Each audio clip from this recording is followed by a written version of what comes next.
मंदिर कार्य बाबा निमेश्वर आपंकर शक्ति और सामर्थ्य आपंकर भक्ति मार्गर आप परीक्षा दिंतु प्रभु किपरि शक्ति किपरि पूर्वावस्था फेरी आसो से बाबद आप खरे नेखा उड़ौ खरे नेखा बुलाऊ खरे नेखा उड़ौ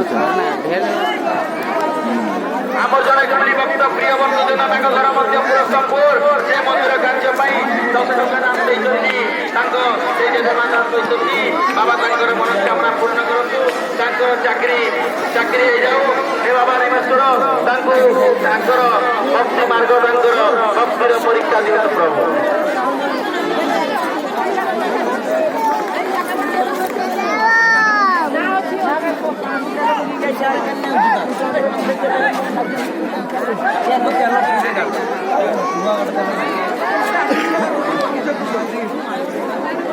धीरे धीरे भक्त संख्या बढ़ लगी